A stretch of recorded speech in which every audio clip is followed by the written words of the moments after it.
It is Aftershocks, the new podcast here, and this is episode number 9. And on with us right now via Skype is one of my favorite guys. I've spoken to him many times before with the Classic Metal Show with Adrenaline Mob, and he's back with a new project. And I'm going to be honest, it's a project I think I'm more excited about than the Adrenaline Mob.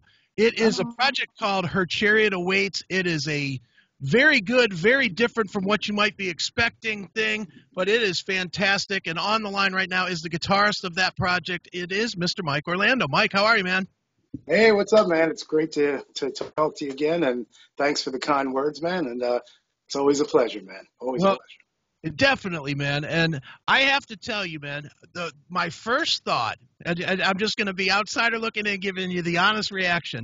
I saw this project, and I saw that you were working with Ailyn from Sirenia, and I was like, "Oh man, what is he doing? Is he doing symphonic metal?" Because they sent out press before you even had any music out there, and I just was like, "Oh man, I don't know how that's going to play at all. You're such a aggressive guitar player." And obviously Sirenia was not that. I was like, I don't know how that's going to work, but then to get the music. And it's not either. That's what's really unique about it. It's very different. It's, I'm sure you're getting the Halestorm comparison, which I think is fair.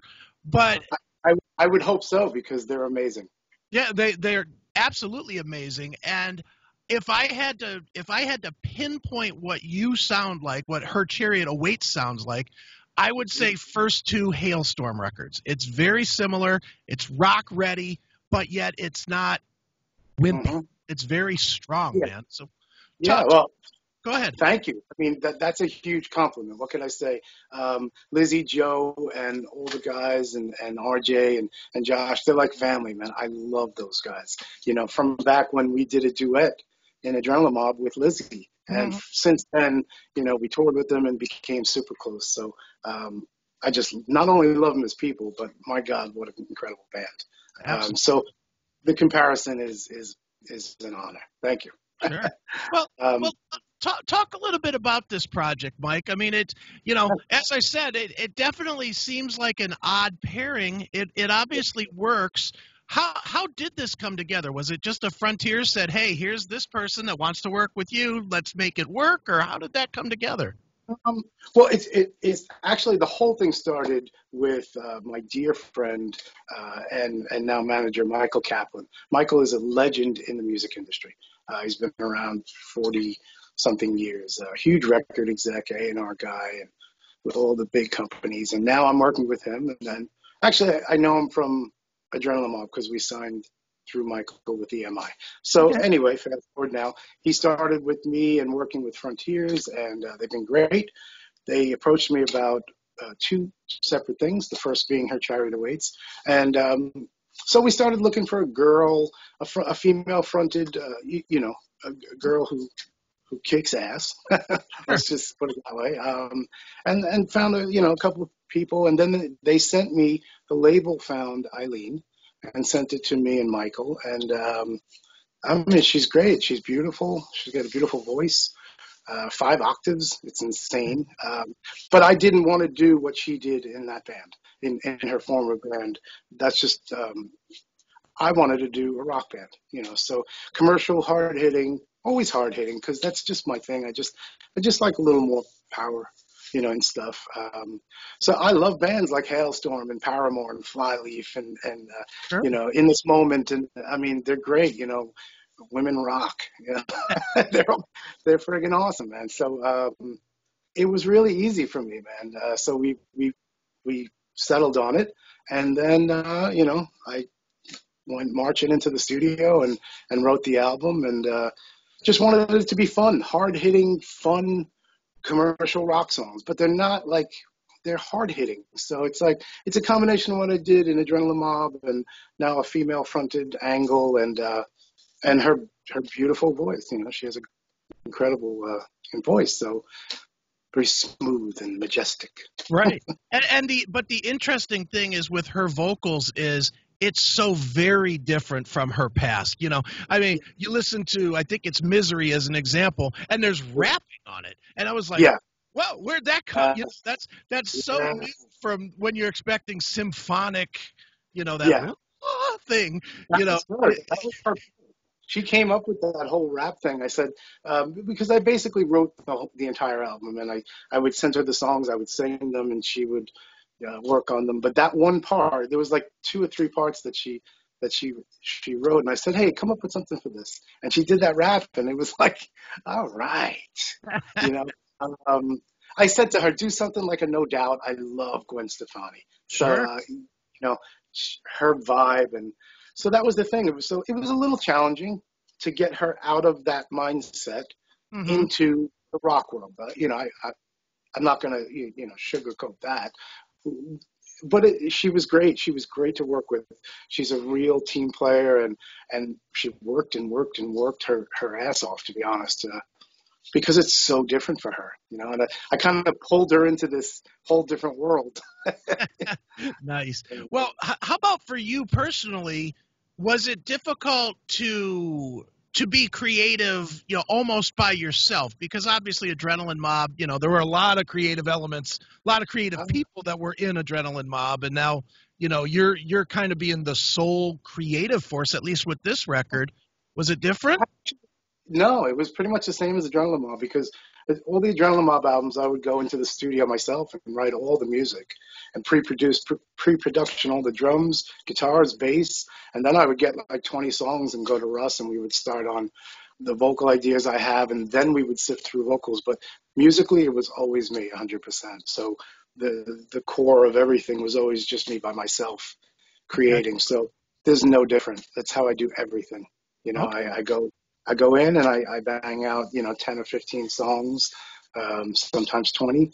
And with this, it it was even more fun because it was for a female. So it was something new for me, so I got to create all these vocals and melodies and lyrics that a woman would sing, Mhm. that a girl, not just, whatever, Right. indifferent, something that I've been through in my life. Had to envision it through a girl, Mm. and even my girl helped me out on some stuff, and because it was great to hear it from a girl's perspective. Sure. Um, so that's really how it all came about, and it was a ton of fun, man. I gotta say, she was great, and she killed it. Sure. Now, for you, when you were writing the music, I'm assuming that you knew what you were trying to create. Did you have to put walls up around yourself as mostly, at least you're mostly known as a metal guy? Did you have Yeah, to put walls up and say, wait a minute, I can't go this far with this solo or this heavy? I want to keep it yeah, more radio focused. yeah. It wasn't so much walls. It was just being I enjoy that genre of female hard rock. No, it was actually total joy. I was just getting into doing all the cool parts and doing the drums and the bass and the lyrics. Because that was the fun thing. Is like I said before. Okay, how would a girl look at this?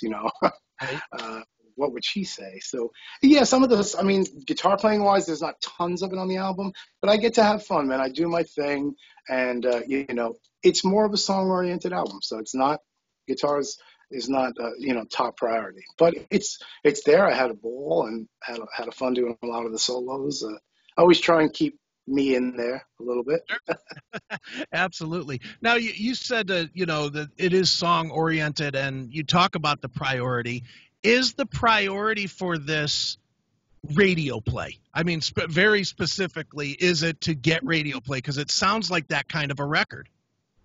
You know what? I didn't preconceive anything. I just wrote some cool songs. I like poppy choruses, and I like melodic singing and stuff that you could sing to. So if it came out good for radio, awesome. For me, it was really just doing stuff that I enjoyed and that I can sing along, and I think that people would like in that genre.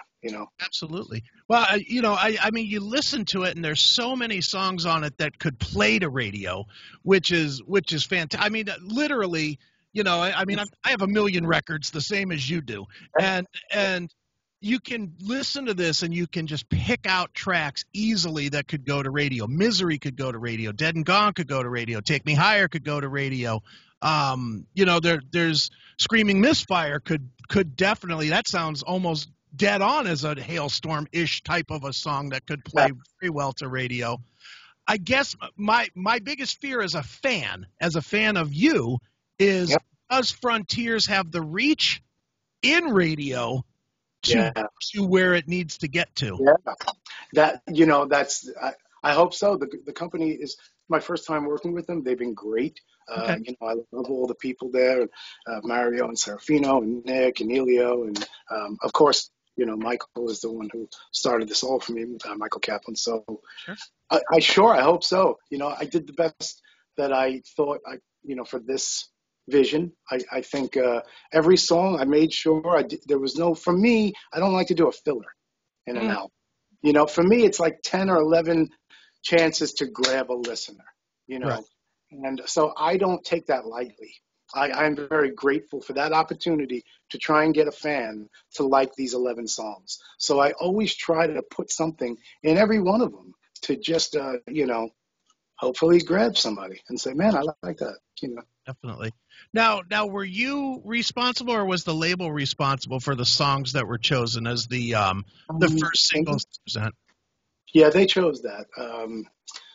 They chose the video songs and stuff like that. I mean, that's a tough call because, man, you always have favorites. And for me, they're all my favorites. So I almost want to say to someone else, all right, you pick it, because I don't know.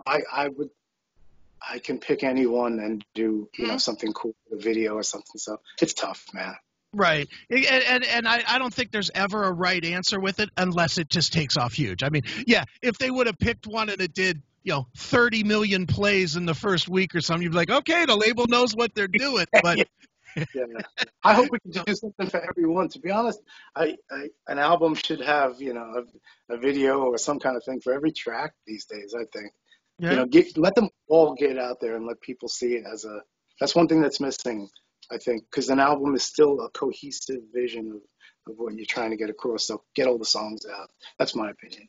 Well, and I'll be honest, even more now with, obviously the pandemic that we're all dealing with now, but even more to the point, it's going to be 6-8 months really before anybody legitimately tours anyway. So, it probably makes the most sense if you're doing a release like you are right now to do videos for every song so that there's at least a visual element. Yeah, even if it's lyric videos or just cool stuff, just whatever, just because it's hard we can't do videos now either, I mean, this whole thing has been insane. I mean, geez, I was on tour with Sons of Apollo when this hit, so I know, firsthand getting pulled out of a touring situation because of this whole pandemic, and now it's not going away anytime soon. Yeah, exactly, man. But I'll tell you what, it's probably in your best interest that you guys did get out, because you guys were really, Sons of Apollo was definitely the very last band to pull out right before the world fell apart. Yeah, it was scary. My band Nocturnal, it was, Nocturnal and Sons of Apollo, and we were set to do a huge tour in Europe, and then a second leg in South America, and we even had two months booked past that with Nocturnal overseas. So, we lost like 3 months of straight touring. It's really hard, man. But it was scary as hell. I'm sure. Like wondering, I'm sitting in a hotel room wondering if I'm going to be able to get home. That was scary. Sure. Do you think, and I know this has nothing to do with the band per se, but it just, the way of the world today, do you think when everything is done and, fixed, or however it is, there's a vaccine or there's medicine or whatever it takes, do you think that you as a musician will change how you interact? Because I've seen you perform before, and you're definitely the guy that, finishes on stage and then jumps off stage and shakes the hands, signs and takes the pictures. Obviously, it's a different world now. It's not going to be as comfortable to just do that anymore. No, it's a shame. And I love fans. Like I said, with the full album thing, I never take for granted, one person, and I always want to try and meet them or say what's up or sign whatever. We're there because of them. So that's going to be a tough thing now, and we're all going to have to change our ways because, man, we don't want to. It's that whole thing. It's not you getting sick. It's who you're going to get sick.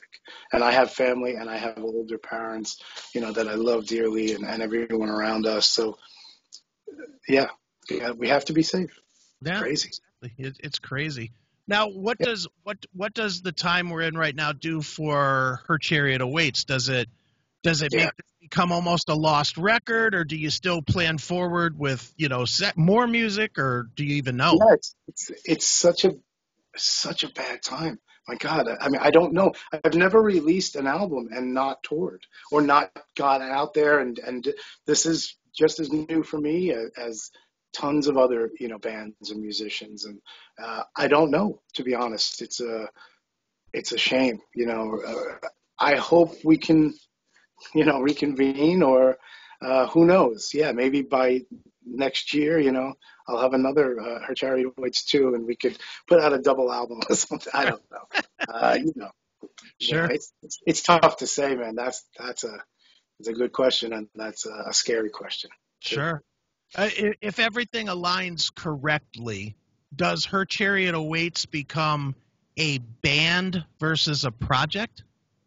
Well, I don't think I think everybody right now is a project. There's no, because if a band equates to touring, then none of us are bands anymore. Right. But that's silly to say, I wanted to get out there. I was hoping to. So I don't think that deems it a project. I hate the project mentality, because the guys in the band, myself, Ailyn, Jeff Stoll, Brian Gearty, we all want to get out there and play. We all want to, hop on a tour and push this thing. So, it's a band. It's a band just, unfortunately, now waiting to, truly get our legs on and, get out there, unfortunately. Sure. Yeah, just the way of the world. Well, one last quick one. The one song I wanted to ask about, because it's by far my favorite on the record, and I think I've played it 300 times in the week that I've had it. I cannot stop playing Screaming Misfire, and the reason I can't stop playing it is because of it's got such a huge hook in it. I mean, that's a hook that would catch a whale at a fishing tournament, man. That's cool of the century. I love it. It's such a cool song, man. Talk about that one a little bit. Yeah, that's one of my favorites. Yeah, again, really cool guitar riff. That bluesy thing that kind of pulls you in, and then the chorus just hits you, like a ton of bricks. What can I say? She killed it. I always say it. She's great. Her harmonies, the way we layered her voice, it just hits you. Even if it's 2-part harmony, 3-part harmony, she really has that, bam effect. Right. So, it's just a cool rocking song. Again, Her Chariot Awaits album is just, for me, it's just an 11 songs collection of just cool tunes that I thought, people would like, and big hooks, man. I love big hooks. I like to catch whales with them, like you say. that was freaking awesome, man. I am keeping that. I'm stealing that. That's fine. Feel free. But yeah, it's just like I said, fun songs, big hooks, man. And I hope everyone, thinks the way you do about it. So thank you very much for that compliment. Well, dude, I'm definitely recommending to everybody that they pick up this new release. It's called Her Chariot Awaits. That's the name of the album and the band, or the release in the band. I guess there's no albums anymore, but it is. Well, no, it's full album, worldwide available. Pick it up. There's some killer artwork. The cover is great. The booklet is awesome. Frontiers did an incredible job. Awesome. Well, people definitely need to pick this thing up. And I'll tell you what, Mike, as a tradition on the show, we always let the artist pick a closing track from the release. Maybe tell us a quick story about it. So what'd you like us to wrap with? Oh, man. Well, I'm going to pick your favorite then and make it a 301 play this week. So Screaming Misfire, just one of my favorite songs on the album, man. Real cool groove. I love how the verses move and the chorus just hits open, and of course, those great harmony vocals of Ailyn that she does so well. So enjoy, man. Enjoy. Screaming Misfire. Here it is. Check it out. It is Her Chariot Awaits right here on Aftershocks.